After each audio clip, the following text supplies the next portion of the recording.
zonse tikunena kuti chifukwa cha mbendera iyi Malawi muno mukhalanso mtendere. Malawi muno sitiopa.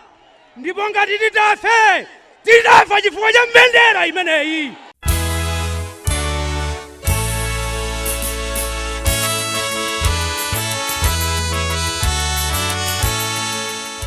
The late Vice President, Dr. Saulos Klaus Chilima, was born on 12 February 1973 in Ncheu.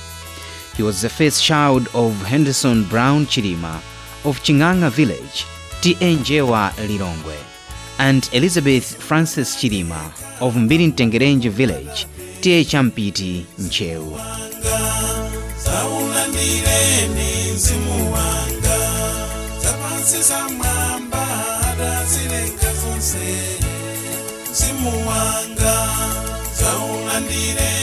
Chilima spent most of his early life in Blantyre, where his parents were working, and spent secondary school, Tiwi in Dedza district.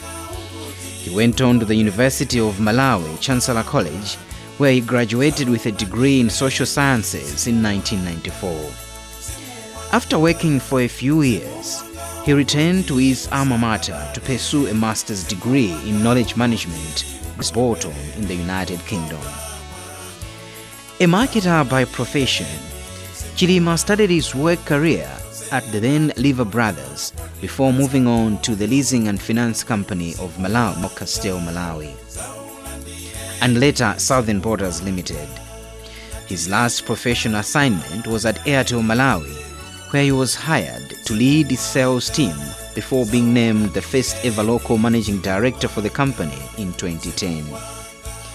Chilima's most notable professional career successes include spearheading the strategic and breakthrough projects at Airtel, namely Project Precision, Yabooka, Airtel Money, and a 3G network upgrade, which resulted in significant impacts on the business revenue and employee engagement, growing Airtel Malawi's annual revenue by 75% over a period of 3 years.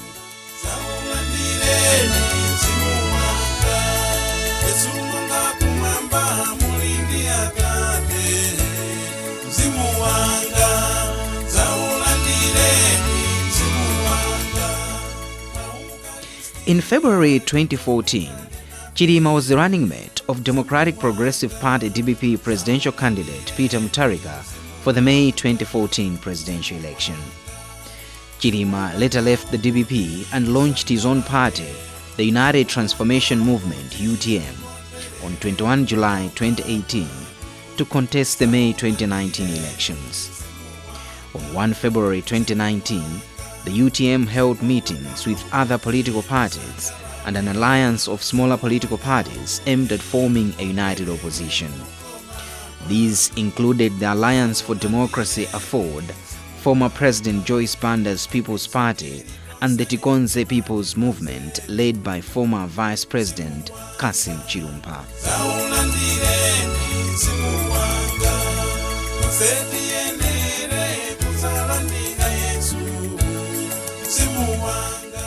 They agreed to field one presidential candidate for the election. Both Banda and Chilumpa later withdrew from the alliance, citing disagreement with the selection of a presidential running mate for the candidate of the upcoming election as their reason. In the election, Chilima alongside Michael Usi as a running mate came third with 20.24% of the popular vote, and the UTM won 4 seats in the National Assembly. However, the presidential election was annulled and rerun in 2020. In that year, Chilima contested the race as Lazarus Chakwera's running mate for the Malawi Congress Party in the Tonse Alliance, which brought up to 9 opposition political parties with hopes to topple the administration of Peter Mutharika. Previously, Chilima also served as Minister of Disaster, Relief and Public Events.